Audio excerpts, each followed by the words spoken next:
Bismillahirrahmanirrahim. Bismillahirrahmanirrahim. Assalamualaikum warahmatullahi wabarakatuh.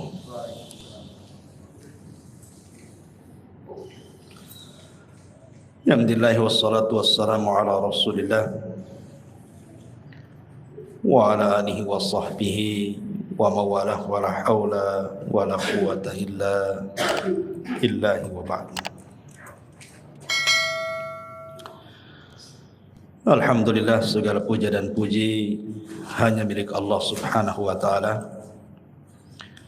Salawat dan salam kita hadiahkan kepada Rasul kita Nabi besar Muhammad sallallahu alaihi wasallam.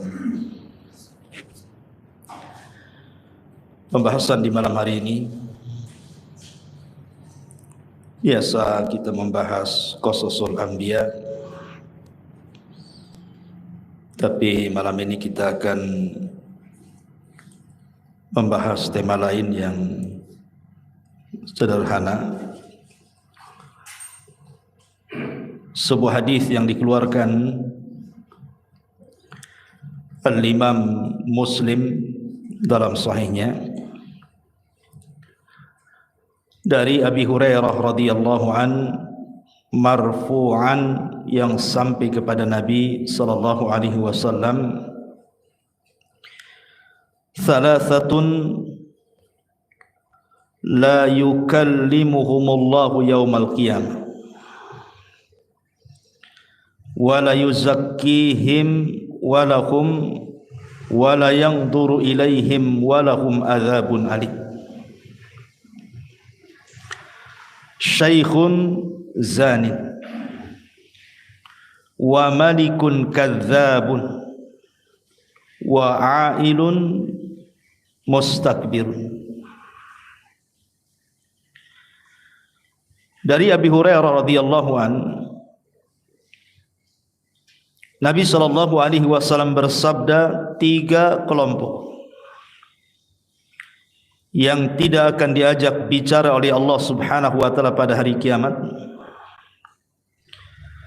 yang tidak akan dibersihkan oleh Allah pada hari kiamat, bahkan tidak akan dilihat oleh Allah pada hari kiamat, dan bagi mereka azab yang sangat pedih. Yang pertama, syaikhun zani,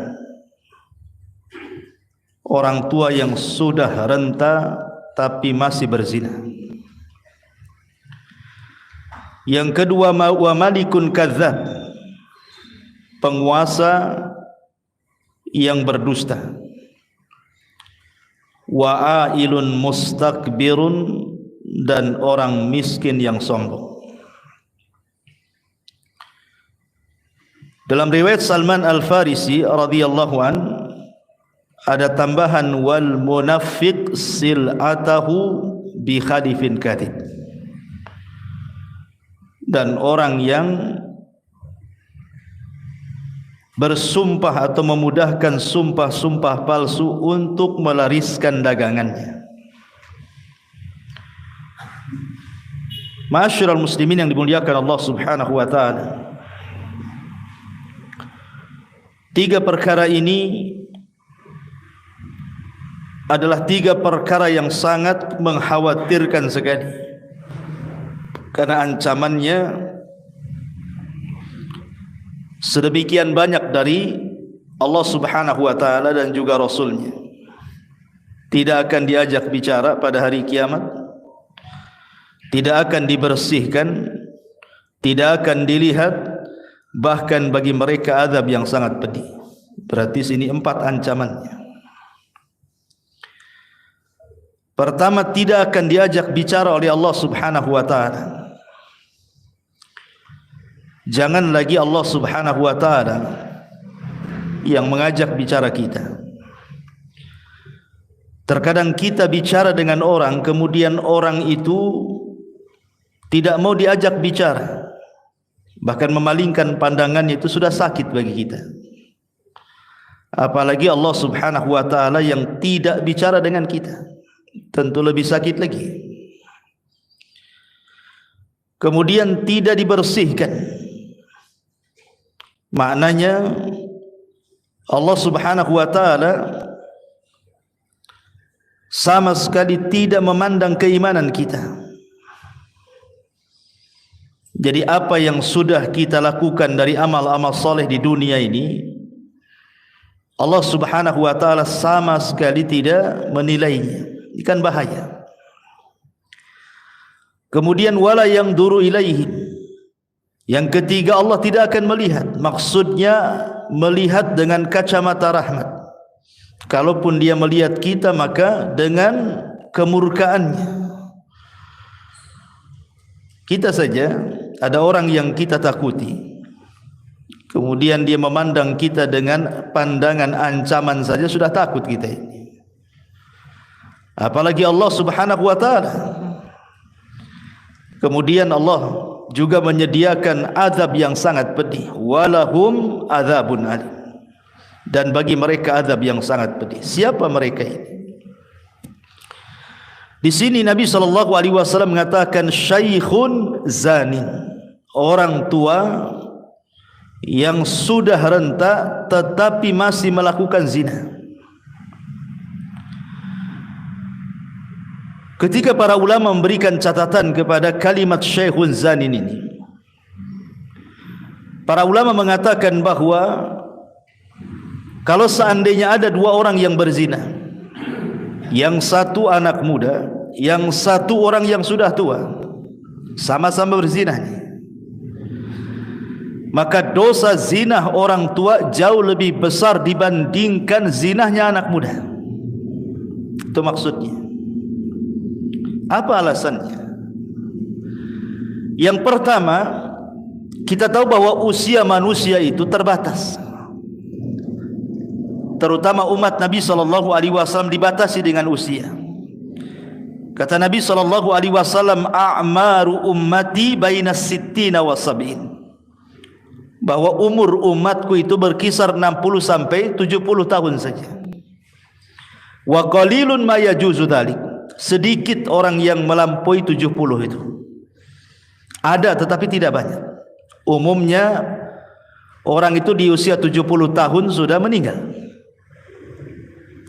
Artinya kalau seandainya orang itu usianya sudah 60 tahun atau 50 tahun lebih, artinya dia sudah mengira-ngira usianya. Biasanya orang yang seperti ini harusnya lebih mendekatkan diri kepada Allah Subhanahu wa taala dibandingkan mengumbar syahwatnya. Karena dia sudah tahu batas usianya itu. Walaupun dia tidak tahu kapan dia meninggal, tetapi Rasul sudah membatasi seperti itu. Berarti orang yang sudah tua dan berzina, dia tidak tahu diri kalau dia sudah dekat ajalnya. Ini yang pertama. Yang kedua, kalau anak muda berzina itu sudah wajar karena syahwatnya memang besar. Walaupun tetap kita katakan zina itu dosa besar, mau dilakukan siapa saja. Tetapi anak muda melakukan zina itu ada pendorongnya, ada penyebabnya. Karena biasanya anak muda itu masih kencang syahwatnya, sehingga terkalahkan oleh hawa nafsunya, kemudian dia berzina. Lah orang tua ini jangan lagi cerita syahwat yang lemah, pandangannya pun sudah mulai kabur, telinga pun sudah mulai budak, badan pun sudah mulai lemas, syahwat pun sudah tidak ada lagi terkadang. Lalu apa yang mendorong dia berzina kecuali karena buruk akhlak tuh, karena akhlaknya yang buruk. Memang zina itu kebiasaan dia. Makanya kenapa kemudian dosa orang tua yang berzina jauh lebih besar dibandingkan anak muda yang berzina? Karena anak muda berzina itu ada pendorongnya. Kalau orang tua, apa yang mendorong dia berzina? Ini yang kedua. Yang ketiga, umumnya orang yang sudah tua, biasanya nikmat yang Allah anugerahkan itu sudah tersampaikan semuanya. Dia sudah punya istri, dia sudah punya anak, sebagian besar sudah punya cucu, artinya bahwa dia pernah merasakan yang halal, yang Allah halalkan kepadanya kan. Kenapa kemudian dia meninggalkan yang halal kemudian berpaling ke yang haram? Kalau tidak rusak hatinya. Maka ini juga pendorong kenapa Syekhun Zanin ini dikhususkan dalam hadis ini oleh Nabi sallallahu alaihi wasallam. Kemudian yang terakhir, umumnya orang sudah tua ini, kalau dia berzina berarti dia lebih banyak mendolimi keluarganya. Sebab itulah Nabi sallallahu alaihi wasallam mengkhususkan Syekhun Zanin, orang tua yang berzina, maka dosanya lebih besar dibandingkan anak muda yang berzina. Sama seseorang laki-laki berzina dengan wanita pelacur, dengan seorang laki-laki berzina dengan tetangganya, itu kan beda hukumnya. Walaupun sama-sama zinahnya, tetapi berzina dengan pelacur lebih sedikit dosanya dibandingkan berzina dengan tetangganya. Kenapa demikian? Karena kalau dia berzina dengan wanita tetangganya atau laki-laki tetangganya, berarti dosanya double. Pertama dosa zinahnya, yang kedua dosa merobek hak-hak bertetangganya. Itulah yang kemudian dosa zina itu tidak satu level tetapi bertingkat-tingkat. Sama juga di sini dengan Syekhun Zanin, orang tua yang berzina. Ini yang pertama.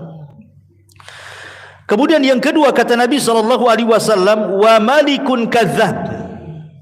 Malikun kadzab, penguasa yang berdusta. Kenapa kemudian Nabi SAW mengkhususkan penguasa yang berdusta lebih besar dosanya dibandingkan orang biasa berdusta? Bukankah dusta itu sama-sama dosa besar? Anda berdusta juga dosa besar, penguasa berdusta juga dosa besar. Lalu kenapa kemudian para penguasa kalau mereka berdusta dosanya lebih besar dibandingkan orang biasa? Karena apa yang mendorong penguasa berdusta kepada rakyatnya coba? Sementara hukum ada di tangannya, kebijakan-kebijakan rakyat itu ada di tangannya. Untuk apa dia berdusta? Bukankah dia yang membuat undang-undang? Baik umpamanya kebaikan untuk rakyatnya ataupun keburukan untuk rakyatnya. Kita ini sebagai rakyat tidak bisa apa-apa. Apa kata pemerintah, ya aja ngikutkan begitu. Lalu apa gunanya berdusta kalau begitu? Dari sinilah maka kemudian para penguasa yang berdusta itu lebih besar dibandingkan orang biasa berdusta, karena pendorong dustanya tidak ada. Yang kedua, kalau dia berdusta, dia akan membawa dosa rakyatnya. Lain kalau saya berdusta dengan Anda, paling membawa dosa Anda saja, satu orang atau dua orang kan begitu. Tapi kalau penguasa berdusta ini, maka dia akan membawa dosa yang akan ditanggung oleh dia dari seluruh rakyat yang dipimpinnya. Makanya ketika Nabi SAW menulis surat kepada raja-raja untuk masuk Islam, contoh saja surat Nabi SAW kepada Herakli, pembesar Romawi. Kata Nabi SAW, aslim taslam, kalau kamu masuk Islam selamat kamu, kalau tidak kau akan menanggung dosa semua rakyatmu, kata Nabi. Itulah konsekuensinya pemimpin yang dusta itu. Tapi kalau pemimpin itu jujur, justru dia mendapatkan pahala rakyatnya. Makanya kenapa ketika Nabi SAW menyebutkan orang pertama dari orang-orang yang akan mendapatkan naungan arsy Allah di hari yang tidak ada naungan kecuali naungan Allah, pertama disebut oleh Rasul apa? Imamun adil, pemimpin yang adil, nomor satu tuh. Ya. Maka dari sini ma'asyiral muslimin yang dimuliakan Allah Azza wa Jalla, Allah khususkan para penguasa dusta ini dosanya lebih besar dibandingkan rakyat yang berdusta. Kemudian yang ketiga, kata Nabi SAW, wa'ailun mustakbir, orang miskin sombong. Ikhwatu fiddin yang dimuliakan Allah Subhanahu wa ta'ala, Gimana ceritanya orang miskin sombong? Sudah miskin sombong kan? Sombong itu kan harus ada pendorongnya. Seperti umpamanya Qarun. Kenapa Qarun sombong? Karena kaya. Kalla innal insana la yatgha an ra'ahus taghna. Terkadang ada orang-orang yang kalau Allah buka kekayaan dia melampaui batas. Berarti pendorong sombongnya si Qarun itu karena kekayaannya. Ada yang mendorong dia sombong. Namrud ataupun Fir'aun sombong. Apa yang mendorongnya? Kekuasaan dia. Karena dia punya kekuasaan, makanya dia sombong. Berarti yang mendorong Fir'aun sombong, Namrud sombong itu karena kekuasaannya. Berarti kekuasaan yang mendorong dia menjadi sombong. Atau mungkin karena ketampanan, atau mungkin karena kecantikan, atau mungkin karena sebuah jabatan, atau mungkin dalam sebuah pekerjaan, atau mungkin titel, atau apalah namanya. Kan banyak pendorong-pendorong orang itu jadi sombong. Tetapi orang miskin sombong itu apa yang dorong dia sombong itu apa? Apa yang disombongkan orang miskin? Sudah ngontrak, banyak hutang, masalah dengan keluarganya, apa yang disombongkan orang miskin itu? Makanya ketika orang miskin itu tidak ada pendorong sombong, kemudian dia sombong, makanya orang miskin yang sombong lebih besar dosanya dibandingkan orang kaya yang sombong. Sekali lagi saya katakan, wajar orang kaya sombong itu karena kaya, pejabat sombong karena jabatan, pemimpin sombong karena kepemimpinan, orang ganteng, orang cantik sombong karena punya rupa yang baik. Lah sudah miskin, jelek lagi, cemana yang mau disombongkan? Apa ceritanya? Ya. Makanya Nabi SAW langsung menegaskan, wa'ailun mustakbir. Orang miskin sombong itu tidak akan diajak bicara, tidak akan dibersihkan, tidak akan dilihat. Allah sediakan azab yang sangat pedih. Naudzubillah. Ma'asyiral muslimin yang dimuliakan Allah Azza wa Jalla. Berada di sini ada 3 perkara yang ingin saya jelaskan. 3 perkara yang merusak manusia. Dan yang terakhir dalam riwayat Salman Al-Farisi saya katakan tadi, wal munafiq sil'atahu bihalifin kadzib. Orang yang jualan untuk melariskan dagangannya bersumpah dengan sumpah-sumpah palsu. Dikit-dikit wallahi demi Allah, dari sana enggak dapat, padahal sudah dapat, dan begitu seterusnya. Hanya untuk menguatkan saja biar cepat laris. Ya. Intinya bahwa ada 3 poin yang kita akan jelaskan yang merusak manusia itu 3. Pertama, al-kadzib, dusta. Yang kedua, al-kibr, sombong. Dan yang ketiga, zina. Inilah yang merusak manusia. Baik. Ma'asyiral muslimin yang dimuliakan Allah Subhanahu wa taala, bicara yang pertama al-kadzib, dusta. Nabi SAW pernah ditanya dalam hadis Safwan ibn Sulaim atau ibn Salim radhiyallahu an, ayakunul mu'minu jabbanan ya Rasulullah? Rasul, mungkinkah seorang mukmin itu penakut? Kata Rasul, na'am, mungkin saja seorang mukmin itu penakut.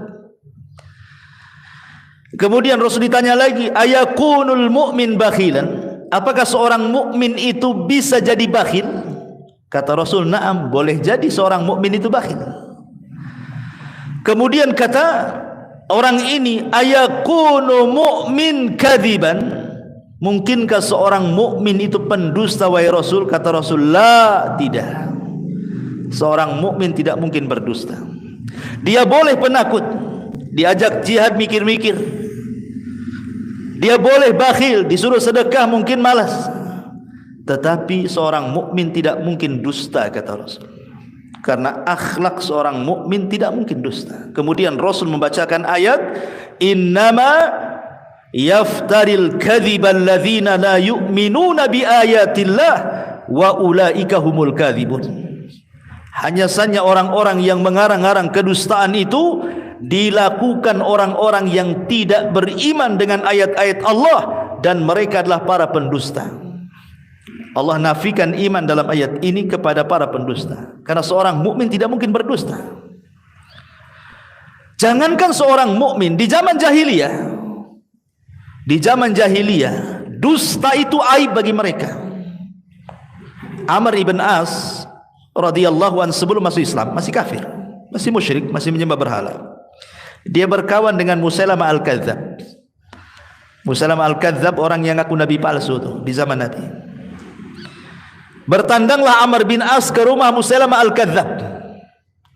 Kata Musailamah al-Kadzdzab, ya Amr, kau kan tetangga si Muhammad.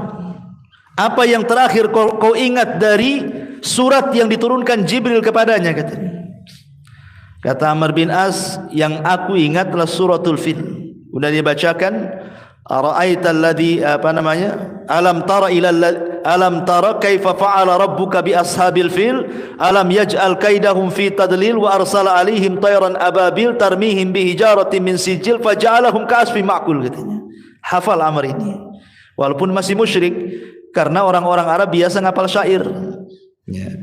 Kata Musailamah al-Kadzdzab, ya semalam juga Jibril mampir ke rumahku, katanya. Dia pun menitipkan surat kepadaku. Kata Amr bin As, surat apa itu? Suratul Difda, surat kodok, katanya. Kata Amr bin As, coba bacakan suratmu wahai Musailamah, katanya. Kemudian Musailamah mengatakan, dia Difda binta Difda aini niki mata niki fa inna a'laki fitin wa asfaluki filma. Hei kodok, anak putri kodok, silakan mengodok karena paling tinggi tempatmu di tanah, paling rendah kau dasar air, katanya. Sebenarnya ayat kodok, katanya. Apa kata Amr bin As? Wallahi inni ra'aituka kadziba. Demi Allah aku lihat kau ini seorang pendusta. Ini sama-sama musyrik ngomong gitu. Karena bagi orang Arab dusta itu aib bagi mereka. Kalau orang-orang jahiliyah memandang dusta itu aib, harusnya seorang mukmin lebih aib lagi, kan begitu.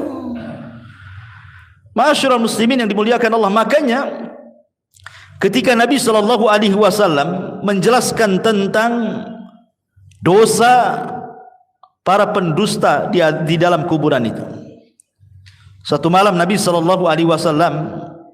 kemudian dibawa oleh dua malaikat ke sebuah tempat. Rupanya tempat itu adalah penyiksaan para orang-orang yang melakukan dosa. Kemudian Nabi SAW melihat sebuah azab yang sangat mengerikan. Apa azab yang dilihat Nabi?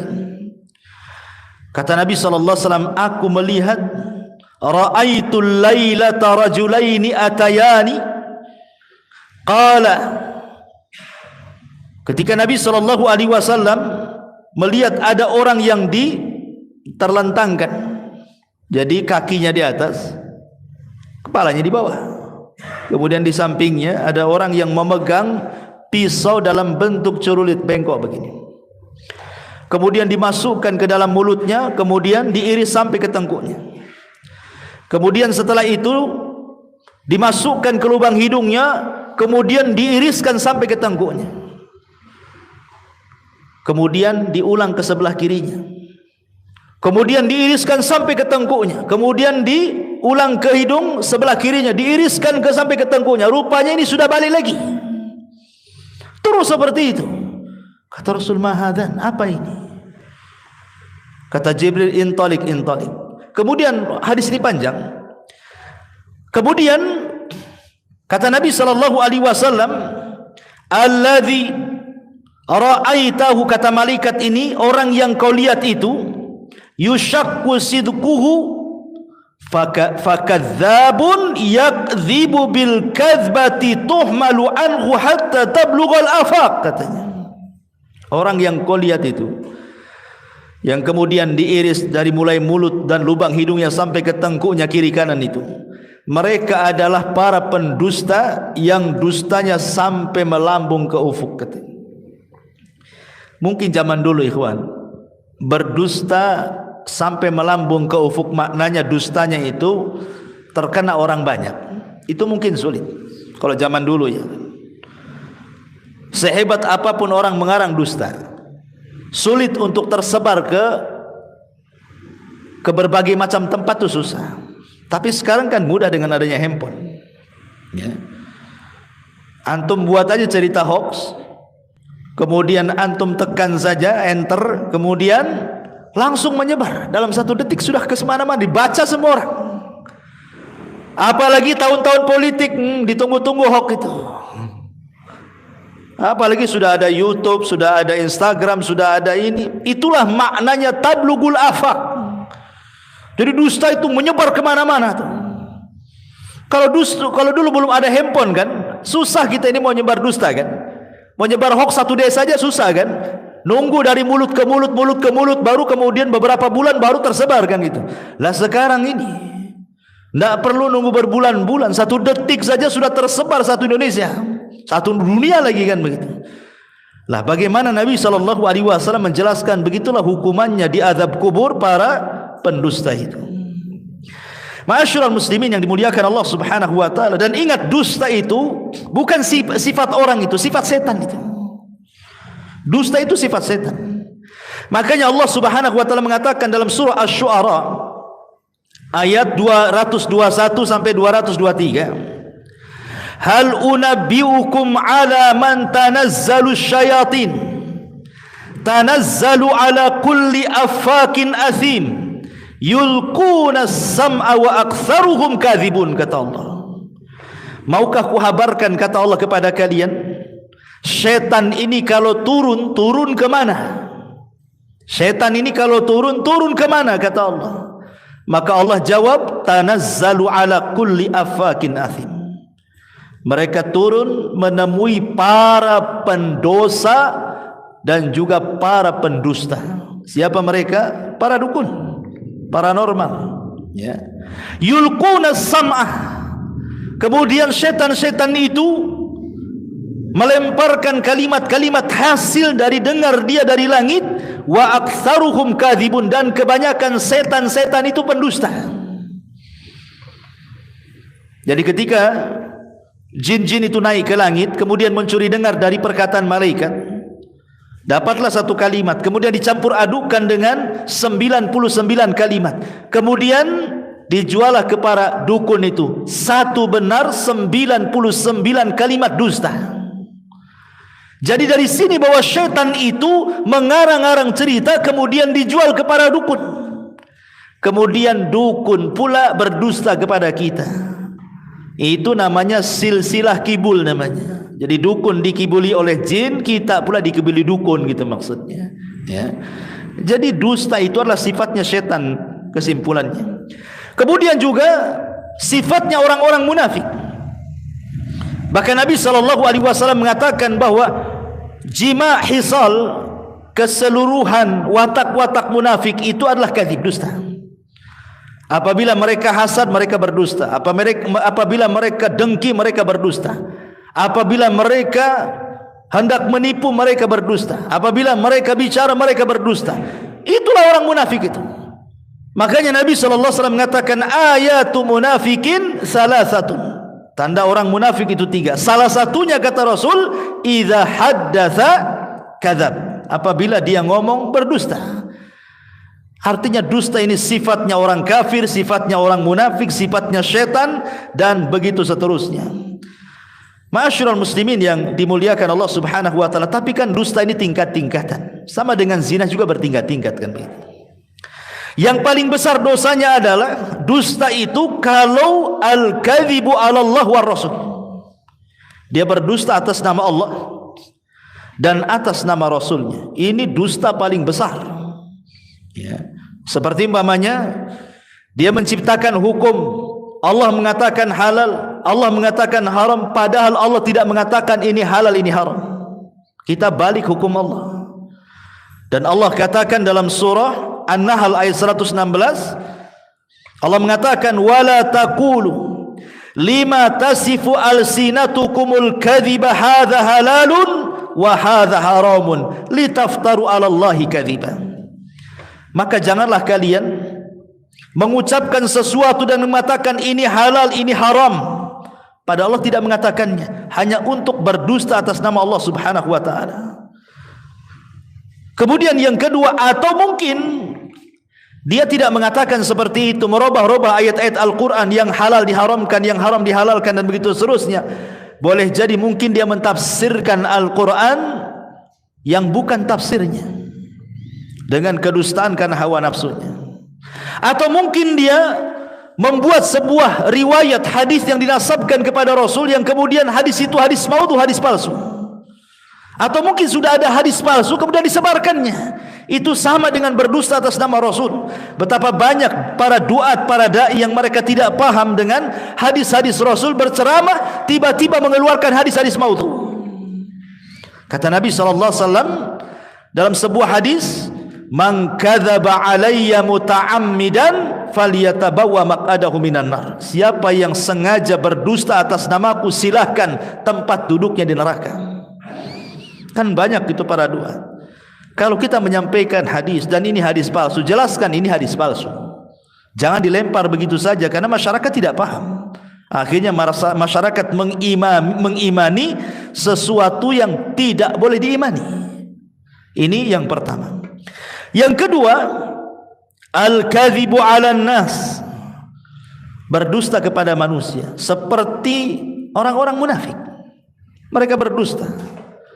Allah mengatakan dalam Al-Quran seperti dalam surah Al-Munafikun, "Nashhadu innaka la Rasulullah." Kami bersaksi bahwa engkau adalah Rasulullah. Maka Allah Subhanahu wa taala bantah, tidak, engkau tidak sedang bersaksi dia Rasul. Kenapa? Wallahu ya'lamu innaka la Rasul wallahu yashhadu innal munafiqina lakadzib. Di ujung ayat Allah mengatakan innal munafiqina lakadzibun. Para orang-orang munafik itu adalah para pendusta. Kemudian yang ketiga, al-kadhibu fi hadithi bainan nas. Berdusta ketika bermuamalah bersama manusia. Dan itu paling banyak di masyarakat itu. Orang-orang yang suka berdusta di masyarakat itu paling banyak. Datang orang yang nagih hutang, itu yang sering di masyarakat. Nanti orang tuanya bilang sama anaknya, bilang bapak tak ada. Anak ini pula bego, ngomong sama debt kolektornya, bapak tadi ngomong, dibilang katanya tak ada katanya. Apa enggak berang tuh debt kolektornya itu. Intinya bahwa ini paling banyak di masyarakat adalah ketika mereka berbicara suka berdusta. Kemudian yang keempat, al-kadzib li idhakin nas. Ini para pelawak. Berdusta untuk membuat orang tertawa. Hati-hati ya. Kadang-kadang saya tidak paham kenapa profesi-profesi para pelawak itu dengan bangganya mereka melawak. Kemudian dalam lawakannya mereka berdusta hanya untuk mendapatkan tertawaan manusia. Ini dosa besar. Nabi SAW mengatakan wail. Bayangkan diawali dengan kalimat wailun, kata Rasul. Wailun lilladzi yuhadditsu bil hadithi liyudhika bihil qaum fayakdzib. Wailun lahu kata Rasul. Neraka wel. Tahu wel? Wel itu sebuah lembah di dasar jahanam yang sangat dalam, yang sangat hitam, yang sangat busuk. Itulah wel. Sebuah lembah di neraka jahanam itu disebut wailun. Di Quran banyak, wailun lil mutaffifin, wailun likulli afakin hazim, wailun likulli humazatil lumaza. Banyak dalam Quran. Ya. Wailun, lembah di neraka jahanam untuk siapa? Untuk orang yang mereka berbicara. Kemudian pembicaraannya itu meniatkan untuk supaya sebuah kaum mentertawakan pembicaraannya, kemudian dia berdusta. Jadi dia melawak kemudian berdusta supaya orang tertawa. Well, kata Nabi 3 kali, wailun lahu katanya. Nauzubillah. Ya.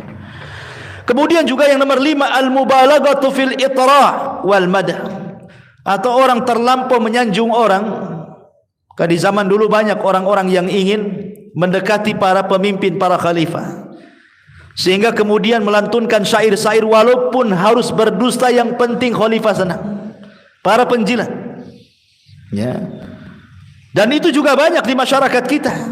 Apabila kita menjagokan pamannya pemimpin tertentu, kemudian memuja-muji, kemudian di-share di shot ataupun di YouTube atau di apa kan, memuji dengan berlebihan kan, padahal berdusta. Oh, si anu itu sudah ini yang sudah dilakukannya selama menjadi pemimpin begini. Enggak ada sebenarnya. Ya ada, tapi sebagian tidak ada. Tapi dia berdusta hanya untuk kemudian kampanye ke sana kemari itu. Ini tidak boleh seperti ini. Ini dusta juga, dosa besar. Apa yang Anda cari dari dusta itu sebenarnya? Ya. Kemudian yang nomor 6 al-kadhibu atau kadhibut tajir fi bayani sil'atihi. Ini juga banyak di pasar-pasar.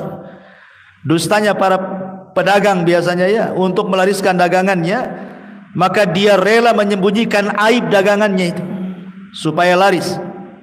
Dan itu umum di pasar-pasar. Karena pasar itu sendiri adalah tempat perangnya setan. Kata Nabi SAW, syarrul makan aswaquha, seburuk-buruk tempat itu pasar-pasarnya. Tidak ada di dunia tempat yang paling buruk melebihi pasar. Disitulah syaitan menancapkan bendera perangnya. Kenapa demikian? Karena tidak ada dosa di luar pasar kecuali ada di pasar. Yang syirik banyak di pasar, yang taruh raja-raja di warung-warung biar laris kan itu.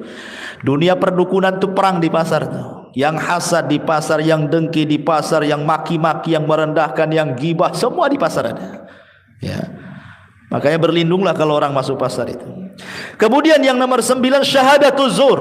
Ini biasa di persidangan-persidangan. Ya, membayar saksi untuk berdusta, untuk mengambil hak orang lain, naudzubillah. Kemudian juga yang nomor 10 al-mubalaghatu fil mu'arid. Berlebihan ketika membenci orang. Kalau kita benci kepada orang, kadang-kadang dia rela berdusta. Oh, si fulan tuh begini padahal enggak ada. Ya. Kemudian yang nomor 11 al-kadhibu as-siyasi. Ini pun dusta dalam dunia perpolitikan yang sudah saya jelaskan tadi. Ini yang pertama, dusta. Tetapi apakah semua dusta itu dilarang? Tidak. Ada dusta-dusta yang dibolehkan. Sebagaimana disebutkan oleh Ummu Kulthum bintu Uqbah ibn Abi Mu'ayth radhiyallahu anha. Kata beliau, lam asma' an-nabiy sallallahu alaihi wasallam yurakhisu fi syai'in minal kadhib illa fi thalathin. Aku tidak pernah mendengar Rasul memberikan keringanan pada perkara dusta itu kecuali di 3 perkara saja. Yang pertama, al-kadhibu lil islah baina al-mutakhasimaini. Kalau anda mendamaikan orang yang sedang bertengkar, kemudian berdusta hanya untuk mendamaikan, boleh. Pamannya si A bertengkar dengan si B, antum si C ini penengahnya. Kemudian antum datang kepada si A dan mengatakan, tadi saya ketemu dengan si Anu. Si Anu ini musuh dia. Masya Allah, dia itu memuji-muji kamu loh. Padahal dia memaki-maki. Dia memuji-muji kamu itu sebenarnya baik itu menurut dia. Padahal tidak pernah mengucapkan kalimat itu. Nanti dia pula datang ke si Anu, ngomong sama gitu ya. Saya kemarin ketemu, Masya Allah, dia tuh tidak dendam sama kamu itu. Dia baik kok. Kalau ngomong sama saya, dia ngomong muji-muji itu. Ya. Akhirnya kan meredakan keduanya sifat dengki kan. Permusuhannya kan diredamkan. Ini gak masalah berdusta seperti ini. Yang enggak boleh itu antum ke sana bawa gas yang 5 kilo, yang ke sini bawa gas yang 10 kilo. Itu namanya antum mau ngadu domba itu. Itu enggak boleh. Ya. Ini yang pertama. Yang kedua, al-kadhibu li irdha'i zaujah. Antum berdusta hanya untuk menyenangkan istri, enggak masalah. Ya, enggak masalah. Istri masak keasinan, enak katanya. Luar biasa. Ini kalau dimakan salero basamo ini. Padahal asinnya naudzubillah ya kan. Enggak ada masalah. Terutama antum yang poligami. Biasanya banyak dusta orang poligami itu. Enggak ada masalah, hanya untuk supaya istri pertama enggak marah mamanya kan. Nah, di mana bang? Padahal lagi di istri kedua, lagi di pasar kan. Sebab kalau antum bilang di istri kedua apa enggak murung-muring kan gitu ya. Maka hanya untuk mencari keridhaan tidak ada masalah. Tetapi jangan terus-terusan kan itu ya, ada batasnya. Kemudian juga dalam melihat pakaian istri, melihat penampilan, melihat macam-macam kan itu. Pandai-pandailah berdusta, karena dusta ini terkadang mengawetkan rumah tangga. Terkadang jujur itu justru memberantakan rumah tangga kan itu. Jujur saya sama kamu, apa? Kamu itu bau, kamu ini. Stres istrinya ya. Terkadang perlu dusta juga. Dusta dalam rumah tangga itu terkadang penyedap ya. Kemudian juga yang ketiga, khida'ul a'da fil ma'rakah. Dusta dalam peperangan tidak ada masalah. Sebagaimana sombong dalam peperangan itu boleh. Seperti Ali sombong dalam peperangan untuk mengodonkan lawan itu, dia sombong dia. Kamu tahu siapa saya, kata Ali. Ana alladhi sammatni ummi Haidarah. Saya ini orang yang ibuku ngasih nama macan liar. Kau mau apa, katanya. Nggak ada masalah. Sombong dalam peperangan nggak apa-apa, tapi di luar perangan nggak boleh sombong. Dusta dalam peperangan boleh, yang penting musuhnya kalah. Ya, karena Rasulullah mengatakan innal harba kaidun. Peperangan itu tipu daya. Peperangan itu semuanya tipu daya, intinya menang. Makanya perkara-perkara yang di luar peperangan terkadang dibolehkan dalam peperangan. Bohong, sombong itu tidak ada masalah dalam peperangan. Yang penting menang. Ya. Ini hanya 3 perkara dibolehkan seseorang itu berdusta. Atau yang keempat, ada yang menambah, untuk menjaga darah seorang muslim. Ya, menjaga darah seorang muslim. Dia dikejar mau dibunuh, sembunyi di rumah antum. Ya, kemudian tanya yang bunuh, mana dia? Nggak ada, padahal di kamar kan itu. Ya. Itu juga dibolehkan, wallahu a'lam. Taib. Ini yang pertama, al-kadhib, dusta. Saya pernah terbaca fatwa daripada Syekh bin Baz. Ketika beliau ditanya tentang bagaimana seorang orang tua yang menceritakan sebuah kisah, yang kisah itu kisah fiktif. Kisah nggak ada ceritanya, nggak ada nyatanya, lain dengan kisah para nabi kan jelas. Kisah para sahabat, kisah orang-orang soleh. Ini enggak, dia hanya bercerita, ngarang-ngarang cerita. Ya, seperti kisah si kancil sama si buaya itu kan. Si kancil dengan Pak Tani itu apalah, kisah-kisah desa itu. Diceritakan kepada anak supaya mentarbiah anak. Maksudnya supaya anak itu jadi baik, jadi berbuat baik sama orang tuanya. Tapi kisah yang diceritakan itu fiktif. Boleh ditanya bagaimana hukumnya gitu ya. Beliau mengatakan tetap itu dikatakan dusta dan tidak boleh dikatakan halal. Tetapi apakah kemudian dalam niat tarbiyah ini dibolehkan atau tidak? Beliau mengatakan masih dipelajari. Ya. Artinya bahwa sekelas Syekh bin Baz, seorang alim saja, beliau wara' dalam memfatwakan apakah itu boleh atau tidak kan gitu ya. Apalagi kita. Gitu.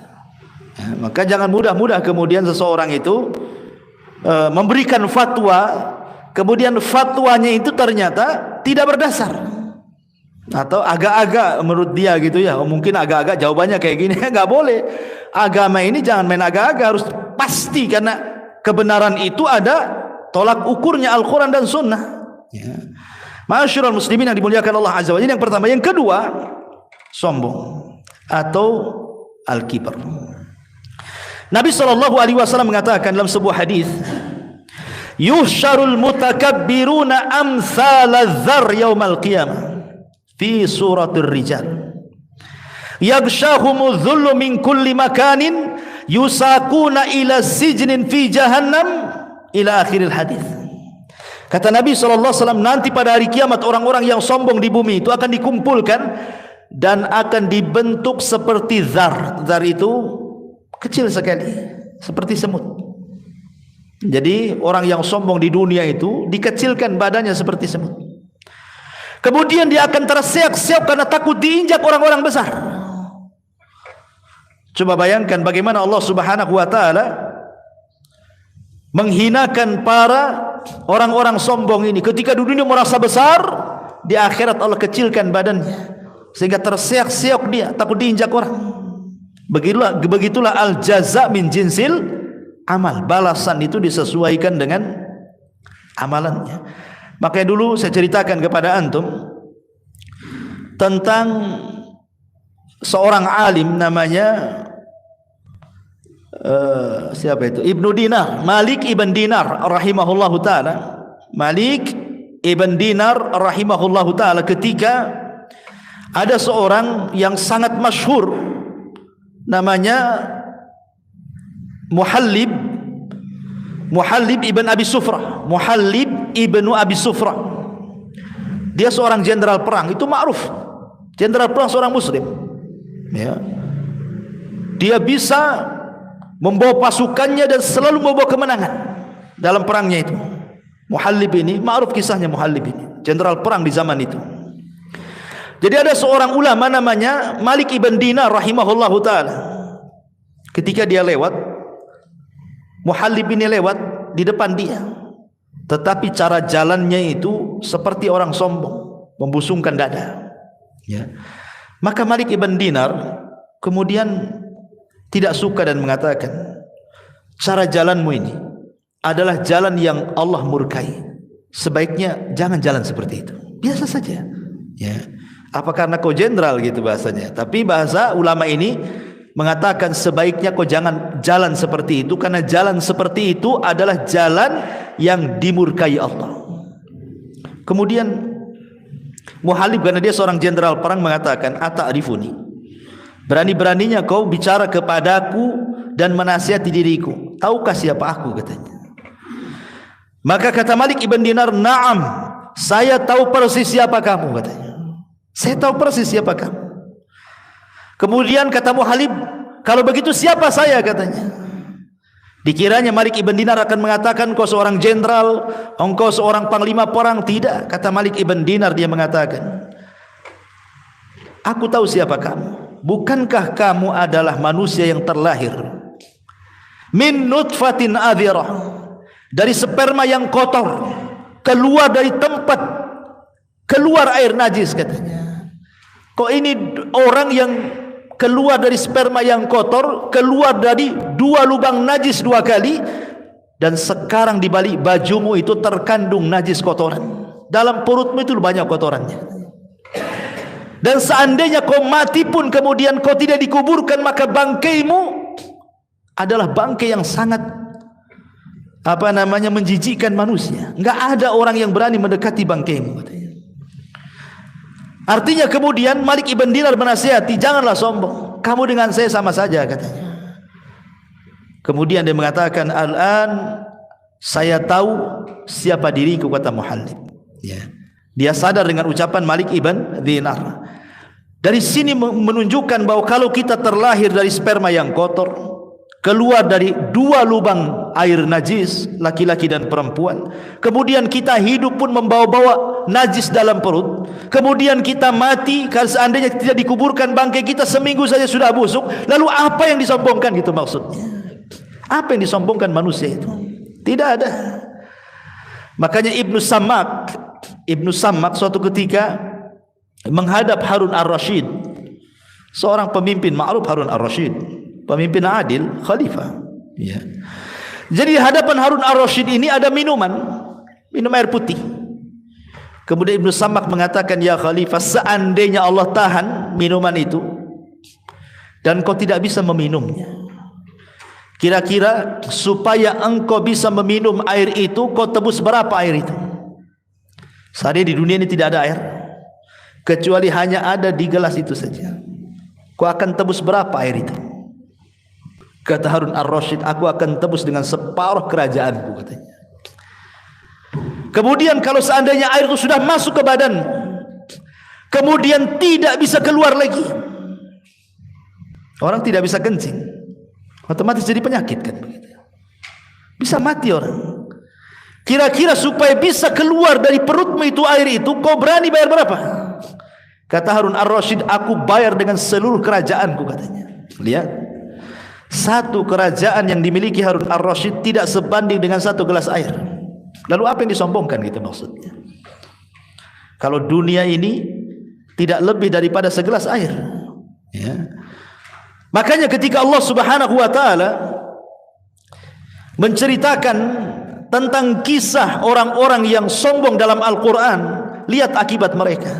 Seperti Qarun saja, kan, fa khassafna bihi wa bidarihil ardh, kami tenggelamkan Qarun dan seluruh kekayaannya.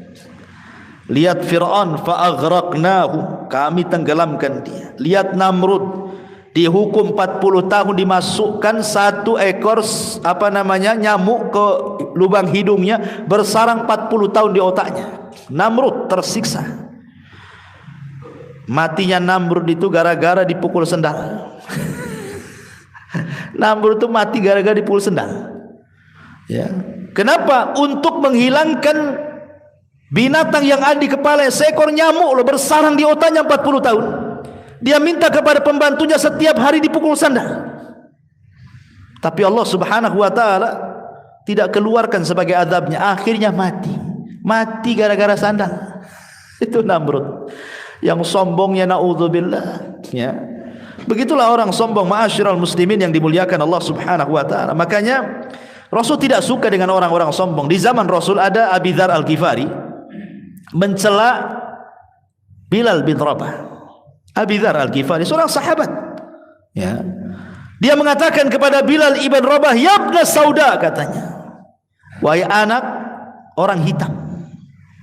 Apa kata Nabi sallallahu alaihi wasallam? "Ya Aba Dzar, a'ayyartahu bi ummi." A'ayyartahu bi ummi. Apakah engkau mencela Bilal dengan ibunya? Innaka mru'un fika jahiliyah. Dalam hatimu itu ada kejahilian, kata Rasulullah. Rasul tidak suka. Ini seorang sahabat. Ya. Tidak bisa, karena datangnya Islam itu untuk menyetarakan antara si hitam dengan si putih, antara si Arab dengan non Arab. Semua sama dalam Islam itu. Makanya kenapa Nabi SAW ketika khutbatul Arafah mengatakan la fadla bainal Arabi wal Ajam walal aswad alal ahmar illa bitaqwallah, katanya. Tidak ada beda antara si hitam, si merah dan si putih. Tidak ada beda antara anda orang Arab atau non Arab. Yang membedakan kalian hanyalah takwa, kata Rasul. Datangnya Islam inilah yang kemudian menyetarakan semua manusia. Lalu apa yang disombongkan dalam Islam? Makanya kenapa kemudian banyak orang-orang yang tidak suka dengan dakwah Rasul akhirnya jadi munafik. Contohnya siapa? Ubay ibn Khalaf. Ya, Abdullah ibn Ubay ibn Khalaf, tokoh munafik, dulunya sangat dibanggakan oleh dua kabilah besar Khazraj dan Aus kan, sebelum kedatangan Rasul dari Mekah ke Madinah. Bahkan dijagokan akan memimpin dua kabilah besar Ansar sebelum masuk Islam mereka.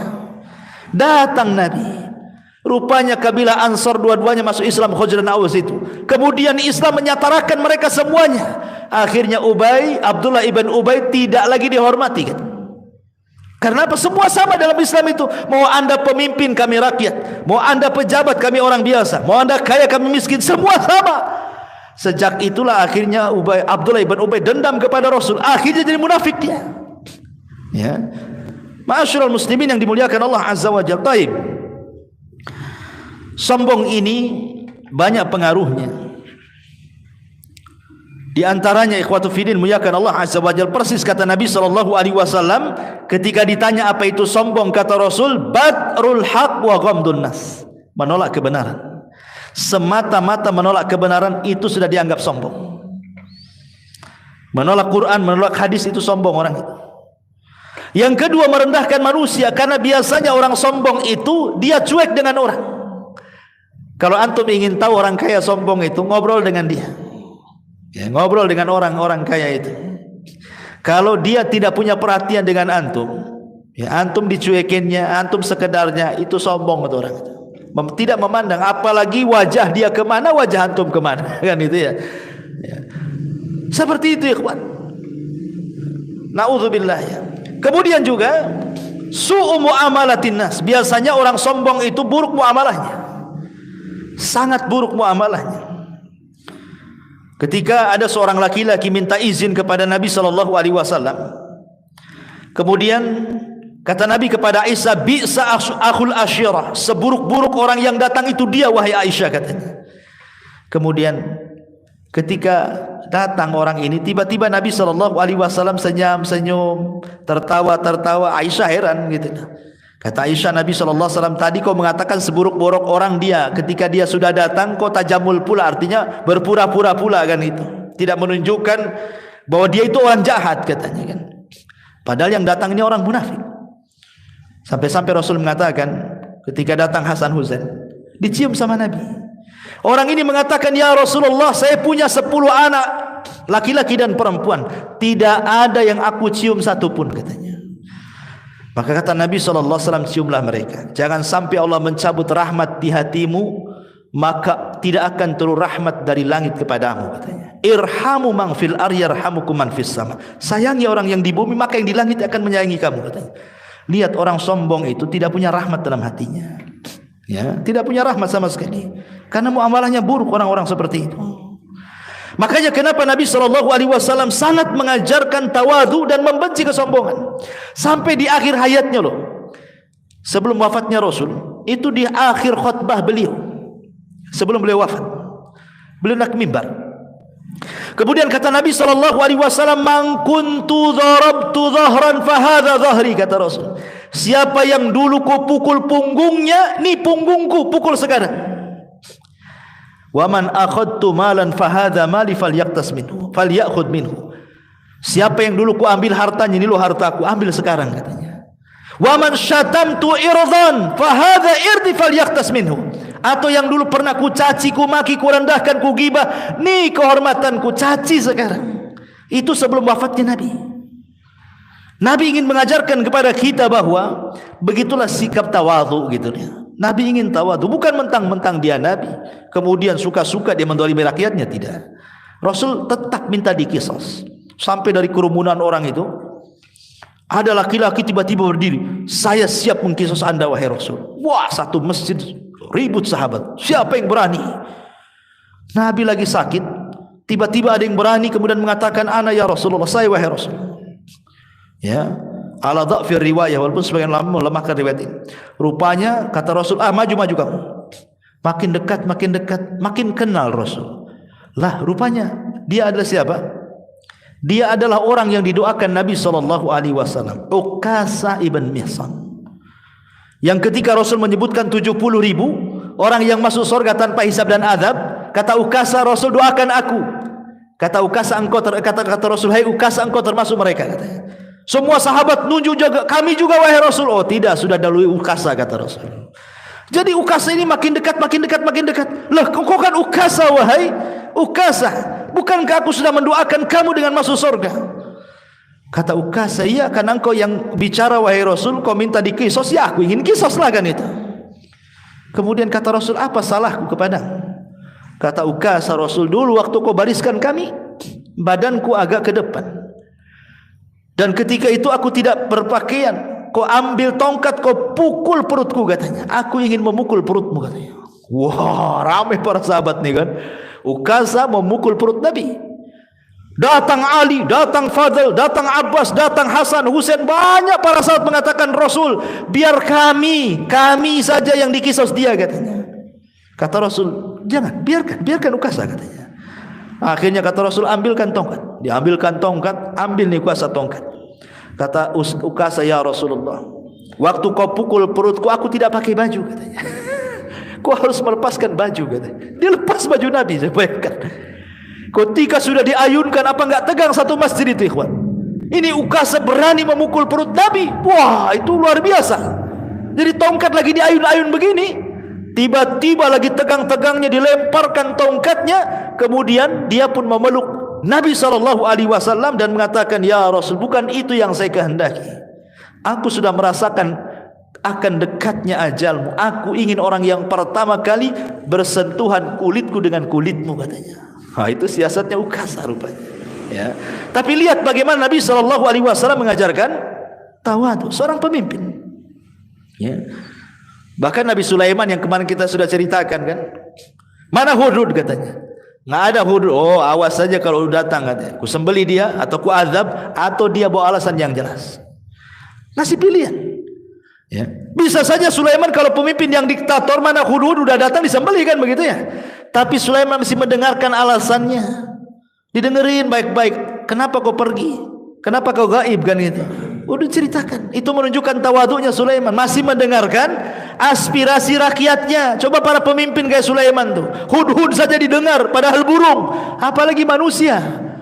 Ya.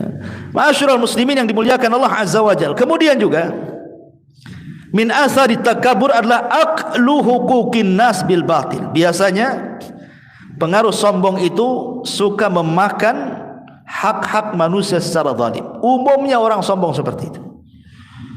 Ya, ingat ketika Imam Zahabi yang sudah saya ceritakan dulu menceritakan tentang kisah orang zalim, seorang preman yang zalim, yang sombong, merampas apa? Merampas ikan nelayan. Itu disebutkan dalam kitab Al-Kabair karya Imam Zahabi rahimahullahu taala. Jadi ada orang preman sombong, zalim, dia jalan-jalan di pinggir pantai. Datanglah satu nelayan, ini baru datang. Rupanya cuma dapat ikan satu. Itu pun untuk makan dia dan keluarganya dan anak-anaknya. Dengan sombongnya kemudian si preman ini menarik baju nelayan, kemudian mengancam, serahkan ikanmu atau kubunuh katanya. Karena ketakutan, diserahkanlah ikannya itu. Ikan sudah mati kan, satu-satunya ikan itu dari hasil tangkapannya. Oh, dengan sombong, dengan bangganya sang preman ini membawa ikan ini balik mau dimakan sama dia. Di tengah jalan Allah takdirkan ikan itu hidup, kemudian menggigit tangannya. Dia kira gigitan ikan itu biasa-biasa saja, ya berdarah begitu ya biasalah, ya. Kemudian dimasak, dimakan sampai kenyang. Rupanya gigitan ikan itu berbisa. Di malam harinya barulah dia merasakan gigitan ikan itu. Dia merasakan sakit yang tidak tahu sakitnya kecuali Allah. Menjerit di malam hari, saking sakitnya itu, karena jarinya digigit ikan itu. Akhirnya keesokan harinya tidak tahan, dia datang ke tabib. Dia menceritakan, ya tabib, saya kegigit ikan nih, kok bisa sakitnya seperti ini. Kemudian diperiksa sama tabib, kata tabib, itu adalah bisa yang paling buas dan tidak bisa disembuhkan kecuali diamputasi telapak tangan, kecuali dipotong sininya. Mau tidak mau harus dipotong, ya. Akhirnya betul-betul dipotong, ya. Dikiranya sudah sembuh tuh. Rupanya setelah dipotong beberapa hari setelahnya sakit lagi sampai menjalar ke sikut dia. Datang lagi ke dokter, kata tabib ini harus diamputasi ini katanya, sampai ke sikutnya sini. Akhirnya dipotong sikutnya. Dikiranya sudah sembuh, rupanya sudah sembuh sampai menjalar lagi ke tempat tenaganya ini. Akhirnya sang dokter ini heran karena dia sering menangani penyakit itu, tidak separah ini masalahnya. Jadi dokter ini ngomong, sebenarnya kamu itu kenapa? Apanya sekedar digigit ikan saja katanya? Enggak mungkin ada cerita yang lain lah katanya. Jadi sang preman yang sombong ini baru bercerita dia. Sebenarnya bukan itu ceritanya. Itu ikan yang aku makan yang menggigit jariku di awal pertama itu adalah ikannya nelayan. Perlu diceritakan dari awal sampai akhir. Kata dokter, inna lillahi wa inna ilaihi rajiun. Coba sebelum kau datang untuk diamputasi pertama kali telapak tanganmu, kau minta maaf dulu sama nelayan itu, maka sembuh penyakitmu katanya. Gak perlu kau dipotong-potong kayak gini tanganmu katanya. Sebelum aku potong habis tanganmu, sebaiknya kau cari nelayan itu, minta maaf katanya. Aku dicari-cari nelayan itu sampai akhirnya ketemu, ya. Kemudian dia mengatakan, samihni ya fulan, maafkan aku wahai fulan. Nelayan ini bingung, ya. Kemudian kata lain, siapa kamu? Aku enggak kenal. Aku yang ngambil ikanmu dulu katanya. Tolonglah maafkan dalam kondisi aku seperti ini katanya. Akhirnya karena melihat iba kasihan juga, nelayan ini memaafkannya. Cuman sebelum pergi, si preman sombong ini, si preman songong ini, bukan sombong saya lagi, songong lagi dia. Dia mengatakan kepada sang nelayan ini, wahai sang nelayan, aku ketika mengambil ikanmu, aku lihat mulutmu bergerak-gerak katanya. Apa dulu yang kau ucapkan? Doa apa yang kau ucapkan kepadaku katanya? Aku lihat mulutmu bergerak-gerak dulu itu. Kata lain, tidak ada, aku nggak ngomong apa-apa katanya. Ya, kecuali hanya satu. Ya Allah, aku ini orang lemah di hadapanku orang kuat. Tolong tunjukkan kekuatanmu. Hanya itu saja. Arini kuwataka, tunjukkan kekuatanmu. Itu saja. Rupanya Allah betul-betul menampakkan kekuatannya. Itulah lihat balasan orang yang sombong, suka mengambil hak orang lain, gitu ya. Ini yang kedua. Kemudian yang terakhir, az-zina. Ma'asyiral muslimin yang dimuliakan Allah Subhanahu wa taala. Al-Imam Al-Makhul, seorang ahli tafsir. Kalau antum baca kitab tafsir banyak perkataan Makhul rahimahullahu taala. Ketika dia mentafsirkan surat Al-Hujurat ayat 4, laha sab'atu abwab, bahwa neraka itu memiliki laha sab'atu abwab, sorga itu memiliki 7 pintu dan neraka itu memiliki 8 pintu. Apa kata beliau? Yajidu ahlun nar yajidu ahlan nar raihatan muntinatan. Jadi ketika Allah menyebutkan tentang 7 pintu sorga, jadi penduduk sorga itu mereka mencium bau penduduk neraka yang sangat busuk sekali. Fayaqulun, maka mereka pun mengatakan, bau siapa ini kok bau sekali? Ya, fayuqalu lahu, maka dikatakan kepada mereka, hadhihi rihu furujiz zina. Inilah bau busuk yang keluar dari kemaluan-kemaluan para pezina. Coba, penduduk sorga, mereka mencium bau yang luar biasa. Kemudian dikatakan ini bau apa? Ya. Kemudian dikatakan itulah bau dari kemaluan-kemaluan para pezina dari neraka, katanya. Ya, bagaimana busuknya para pezina pada hari kiamat. Ya. Ma'asyiral muslimin yang dimuliakan Allah Azza wa Jalla, bahkan disebutkan dalam hadis Ibnu Umar radhiyallahu an, ketika Nabi sallallahu alaihi wasallam menasihati orang-orang Muhajirin, salah satunya kata Nabi SAW dalam nasihat beliau, lam tadharil fahisha fi qaumin qattun hatta yu'linu biha illa fasha fihimut ta'un wal auja allati lam takun madat fi aslafihimul ladzina madaw. Tidaklah sebuah perzinahan ini merajalela, bahkan terang-terangan, seperti hari ini kan terang-terangan, ya, kecuali akan disebar penyakit taun atau penyakit-penyakit yang belum pernah terjadi sebelumnya, atau al-auja, penyakit-penyakit yang belum pernah terjadi di zaman Rasul ada di zaman sekarang. Ya, seperti penyakit AIDS, ya kan, dan penyakit-penyakit yang semacamnya. Sampai hari ini belum ada obatnya, kan? Padahal para profesor, para penemu, para orang cendikiawan, orang-orang ahli kesehatan dunia, ya, mereka sudah meneliti di lab-lab hebat mereka, baik di Jepang sampai ke barat, belum ada obatnya sampai hari ini. Kenapa tidak ditemukan obat? Bukankah Allah menurunkan penyakit, Allah juga turunkan obatnya? Kenapa untuk penyakit ini tidak ada obatnya, kan? Ya. Sebenarnya kita katakan bahwa berkumpulnya kalian wahai para profesor, para dokter untuk menemukan obat ini percuma saja sebenarnya. Karena yang sedang Anda lawan itu bukan melawan penyakit, bukan melawan bakteri, bukan. Yang Anda sedang lawan itu Allah Subhanahu wa taala.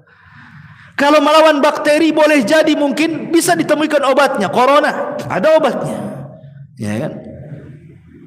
Tetapi yang sedang Anda lawan ini bukan siapa-siapa, Allah. Sekalipun kemudian ditemukan obatnya, Allah kirim lagi tentaranya yang lain, kan? Bakteri yang lain yang lebih ganas daripada AIDS, kan? Bisa saja terjadi. Tentara Allah itu di mana-mana. Ya. Makanya Nabi SAW 14 abad yang silam sudah mengatakan, kalau itu sudah terang-terangan, namanya LGBT, perzinahan, homoseksual dan yang semacamnya, ingat, akan dikirim berbagai macam penyakit yang belum ada di zaman Rasul, ada di zaman kalian, katanya. Dan itu sudah terbukti. Sudah terbukti. Ya. Ma'asyiral muslimin yang dimuliakan Allah Azza wa Jalla. Makanya kenapa kemudian Nabi SAW mengatakan, ma min dzambin ba'da syirki a'zam indallah min nutfatin wada'aha rajulu fi rahimin la yahillu lahu. Kata Nabi SAW, tidak ada dosa setelah kesyirikan yang lebih besar di sisi Allah dibandingkan satu tetes air mani yang diletakkan seorang laki-laki kepada seorang rahim wanita yang bukan halal padanya. Hadis ini dikeluarkan dalam Kanzul Ummal oleh Ibnu Abi Dunya rahimahullahu taala. Bahkan disebutkan dalam kitab Al-Awsat oleh Imam At-Tabrani, Nabi SAW mengatakan, iyyakum waz-zina fa inna fihi arba' khisalin. Hati-hati jangan berzina, karena dalam zina itu ada 4 perkara. Yang pertama, yadhhabul baha anil wajhi, hilang, ya, kecerahan wajahnya. Yaqta'ur rizqa, terputus rizkinya. Wa yaskhatur rahman, murkanya Allah akan datang kepadanya. Wa yusabbibul khulud finnar, menyebabkan kekalnya orang ini di neraka. Bukan kekalnya seperti orang syirik, tidak, saking lamanya. Pezina itu lama di nerakanya, susah keluarnya. Dia tidak akan dikekalkan, tapi lama sekali itu maksudnya. Ya, yang dimaksud kekal itu ada 2, ada kekal yang tidak bisa keluar seperti orang-orang musyrik dan kafir. Ada kekal saking lamanya, itu disebut kekal. Itu maksudnya. Ya, hadis ini dikeluarkan oleh Imam At-Tabrani dan yang lainnya. Kenapa demikian? Karena merusak banyak perkara. Pertama, merusak aturan rumah tangga. Betapa banyak gara-gara selingkuh bermasalah rumah tangga. Yang kedua, doyaun nasab, hilang nasab.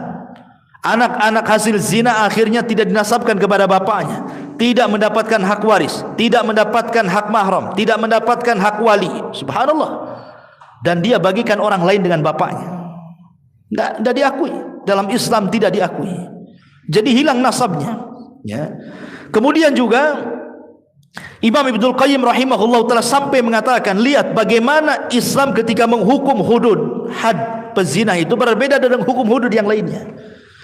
Khusus untuk hukuman pezina, ya. Pertama, bahwa kata Imam Ibnul Qayyim rahimahullahu taala, al-qatlu fihi bi ashna'il qatalat. Membunuhnya dengan seburuk-buruk pembunuhan. Kalau membunuh, ya paling dipenggal saja lehernya. Ya kan, mati cepat kan.